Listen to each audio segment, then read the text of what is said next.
Hey guys, it's Barrett with the Camping Camper. Have you ever stayed at Hipcamp? Do you even know what Hipcamp is? Well, let me tell you, Hipcamp's kind of like Airbnb for camping. And at first I was just kind of like, meh, but we recently tried one and I'm going to tell you about it. And it's our first Hipcamp experience and I was pleasantly surprised.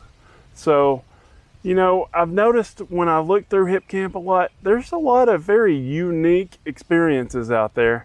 And that's what we're always after here at the channel, to find something new and unique. And a lot of these places don't have power, some of them do, but you know, that's not a big factor for me as far as, you know, staying somewhere or not, because I make my own power. And I know a lot of you don't do that, but that's what we do. And it is a little bit more on the expensive side, but you got to remember, these people, it's their own private houses, and they're just, you know, if they're not making any money at it, there's no reason for them to do this, right? And so some of them are really cheap, and others are a little bit on the expensive side for dry camping. But in the East Coast over here, where we don't have any BLM land, I think that it's a pretty good mix of things that you can pick and do. So we recently decided to try one out in Cleveland, Georgia. And the reason that we did that was because my wife had said that she wanted to visit Helen, Georgia. Now, obviously we're not there right now. On the day that I was going to make my video, big old rainstorm came in. And so it really messed up my plans of my drone footage and my video and everything. But I know y'all tell me all the time, don't wait till the last minute. I'm a procrastinator, okay? It's what I do. But I will say that we were really happy with our stay there. I also booked this, it's on a working horse farm. And so the host there, Anna, she was very nice, gracious. And I'm gonna put their information, their contact information for Hipcamp down in the description. So be sure to check them out because it was a fabulous stay. Now I had a couple of issues that were really brought on all by myself, so I can't really blame anybody else. And so I'm going to share those with you. But one of the reasons that I picked this place is because my daughter loves horses and she loves this whole German heritage thing. And so I thought, well, this would be a great trip for her because Anna has a special where, you know, it's pretty cheap, but basically she lets you help with the horses and have one-on-one time. And I thought my daughter would really love that. Now, to my dismay, she has been helping with a play at school, and so she wasn't able to actually go and help because that was the one weekend that the school was having their play on the weekend. And so my daughter wasn't able to come. I had to get somebody else to help with her. That's a whole different situation. But those are the times we live in when that school stuff interrupts our camping trip. Now, I will say that what led me to find this place was that it was showing up in Hipcamps. They have a best of almost every state. And I didn't know this, I kind of ran across it. And so basically what I did was I worked on that and tried to find a good balance of where should I go to try my first one. And so I found this list that was best of Georgia. I'm gonna see if I can find that and put that in the description too. And Anna here was a finalist in that category. So I thought, well, she has a lot of good reviews. Everybody's saying that it's a great place to go. Let's go. And it really intrigued me that it was on a horse farm. It was near Helen. It's actually kind of centrally located between Helen, Dahlonega, and Blairsville. Couldn't think of that word. But, you know, it was a nice place. So let's talk a minute about White Dog Farm, which is the name of Anna's farm. So whenever you're going and you're following the GPS, it does kind of feel like you're turning out in the middle of nowhere when you turn off the highway. I think it's Highway 129. And it's actually kind of a loop. And so you can come in from either way and the GPS is going to take you down this mountain road that you're going to wonder, should I be taking a camper down here? So I'm not entirely sure about it, but I drove that road all the way through and my camper is 12 foot tall. I didn't have any issues. I thought I was going to have some issues with some low hanging limbs on on the back side, but I didn't have any trouble at all. So I took the road in, and Anna met me at her little cabin. She stays in a cabin right in the central area of where her different campsites are, and she prides herself on giving you privacy. And so she has 3 sites, but they're not close together. So there's one side on each side of her cabin that's still pretty good ways from the cabin. And then there's a site that's over by the horse ring. Now, I will say that she tried to tell me that I might want to take my camper over to the horse ring, but I was dead set on having a creek site, because that's what made me want to go down there. And she said, well, there is a little dip going down on that side that's open down past the house. I was like, dip, schmip, we got this. And it didn't look that bad. But when I went over the little dip from the road, because it does kind of go down some elevation there, I did make some contact with the top of my bed rail to the bottom of my camper. And that's just kind of one of those things that happens. And it was slow and controlled and no big deal. So that's just what happened to me. And so you might not want to go in that campsite. So I'm going to tell you about the 3 different campsites and the pros and cons to each. Now, I'm going to label campsite 1 as the first campsite that you go to when you enter the premises there. And the road's actually going to go right in the middle of her property.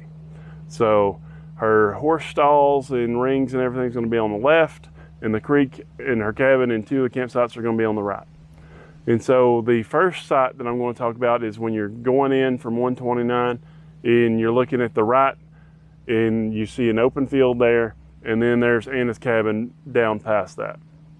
So I'm going to say that you should get about any rig in there and not have too many issues. Now, this is dry camping. There's not a road. They do have the grass cut down low so you can get in there. You know, this ain't no city camping. We're going country, okay? The only problem that I see with taking a rig in there is that they do have some fence posts up, and there's no gate or anything there, but those fence posts are just a hair close together. So you might want to be careful if you're taking a rig in there. Now, I will say that they have it cut out, and they also have a porta potty down there near that site too. They have it cut out there so you can kind of do a semicircle and come back out the other side. And I don't think you'd have too many issues in most rigs doing that. The only issue is if you had the clearance to get around that first pole on the outside. So, buyer beware. Now, the second site that I'll talk about is the site that she said was next to the horse ring. There's nothing wrong with it. It's beautiful rolling pastures over there. It's across the street from the first site we talked about, so it's not near the stream. There's some woods on one side, there's a horse ring on the other side, and then around the horse ring there's some pastures with some horses and goats and stuff. And if you have a wife like mine, that just makes her day. So you just need to take her down there, okay? There's just nothing special about it, because the beautiful creek that's at the other 2 sites aren't there. But you do have closer to the horses. So take it for a grain of salt. Now, the third campsite, the one that we stayed at, it was great after I got down in there and after I got back out of there. So when I first turned down and I made the contact there, I did back up and kind of go to the far end where I decided that I think the incline was a little bit less and I could back in.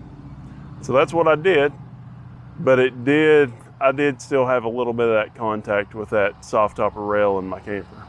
And that's the one negative side about the soft topper, is you do have that 1-inch rail there. I could take it off if I wanted to, but normal conditions, I don't ever have an issue, okay? And I always try to think about that if I know that I'm going over a steep incline or something, so that it is very controlled. Now, after we got down in there, that whole area was a little bit more unlevel than I thought it was. And so the curve levelers that I use for the camper, they don't do well in soft ground. And I know this, and I knew that before I went out there. Apparently they do make some mats that you can put under those for soft ground that might help. I don't know, but there wasn't a store close by that sold mats.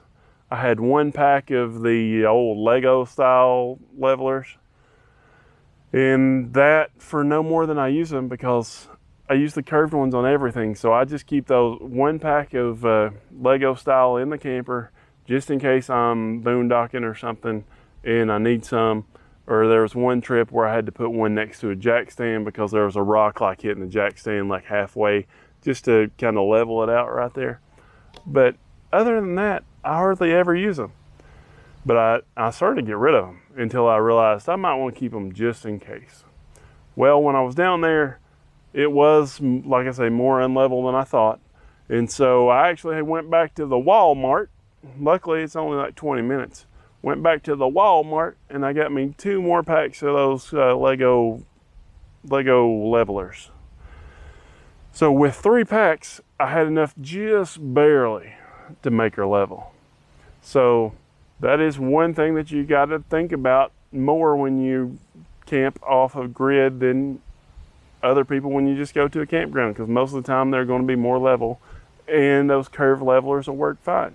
Now I will say that my time there at White Dog Farm, we had a blast. We went and saw some local areas and we sat there around the creek and had a fire. It was a beautiful area. The Anna's dogs came to visit because our dogs were staying home because they were at the babysitter. Since my daughter was staying there, we had another family member stay there, my old sister-in-law.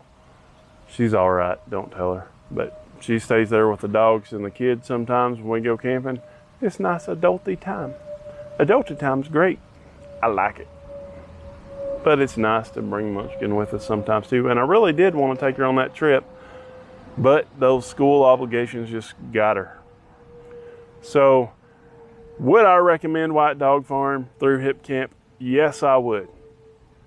It is, I think it was $40 a night. I usually don't go over prices because those can change. But like I say, you got to remember, Anna's trying to take care of them horses.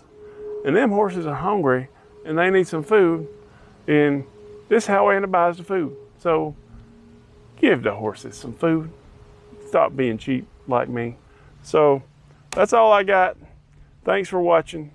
Stay tuned for more videos of me running my mouth. Thanks. Do not forget to hit that subscribe button.